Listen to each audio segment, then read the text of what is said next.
भारत से पंगा लेना मालदीव के राष्ट्रपति मुइज़ो को महंगा पड़ गया। मालदीव के राष्ट्रपति मोहम्मद मुइज़ो की कुर्सी पर खतरा मंडरा रहा है। ऐसा हम नहीं, उनके साथ जैसे हालात चल रहे हैं उसे देखकर यही लग रहा है कि उनकी कुर्सी खतरे में है। किसी भी वक्त उनकी कुर्सी जा सकती है।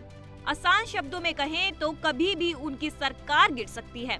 जनाब एक समय भारत के खिलाफ अभियान चला रहे थे, फिर अपने दोस्त चीन के पास जाकर रोब झाड़ रहे थे, फिर वहां से वापस आकर उल्टा सीधा बयान दे रहे थे, जिसका नतीजा तो आप देख ही रहे होंगे। अब उनकी कुर्सी पर खतरा मंडरा रहा है। मालदीव की सबसे बड़ी विपक्ष पार्टी मालदीवियन डेमोक्रेटिक पार्टी यानी MDP और द डेमोक्रेटिक ने महाभियोग प्रस्ताव के जरिए मुइज़ो को हटाने का फैसला लिया और पार्टी अब सांसदों को जुटा रही है, जिससे अब ये लग रहा है कि उनकी कुर्सी तो अब गई। ऐसे में अब सवाल ये है कि वर्तमान में जो हालात हैं उसे देखते हुए क्या विपक्ष मुइज़ो को राष्ट्रपति की कुर्सी से हटा पाएगा? क्या विपक्ष दलों के पास पर्याप्त सांसदों की संख्या है? मालदीव में महाभियोग प्रस्ताव से राष्ट्रपति को हटाने की प्रक्रिया क्या होगी? आइए इस पर अब विस्तार से चर्चा करते हैं। संसद की सबसे बड़ी विपक्ष पार्टी MDP और दूसरे दल से डेमोक्रेट के साथ मिलकर साझेदारी से मुइज़ो के खिलाफ महाभियोग प्रस्ताव ला रही है, जिसको मालदीव के संसद में पीपल मजलिस कहते हैं। वहीं 2019 में यहाँ की संसद में सदस्यों की संख्या कुल 87 हुआ करती थी, लेकिन बाद में इसमें बदलाव हुआ और ये संख्या घटकर अब 80 हो गई है। मालदीव के संविधान में बताया गया है कि राष्ट्रपति के खिलाफ महाभियोग लाने के लिए 2/3 संख्या यानी 54 सांसदों की जरूरत होती है।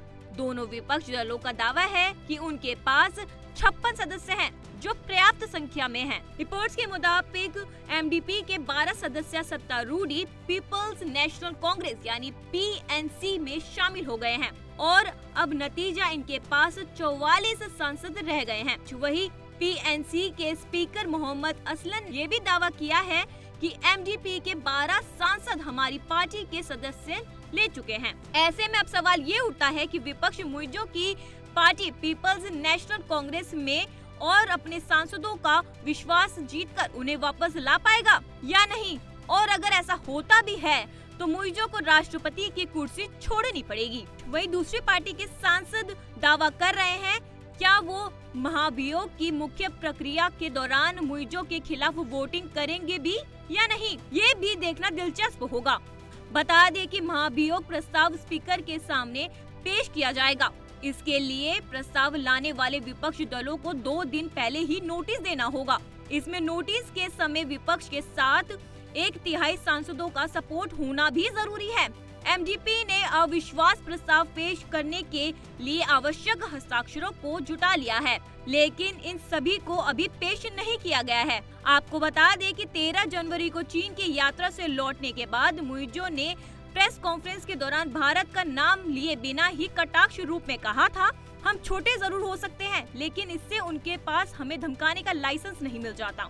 उनके इस बयान के बाद काफी हंगामा शुरू हुआ, जिसके बाद विपक्ष ने उन पर भारत से माफी मांगने का दबाव भी बनाया।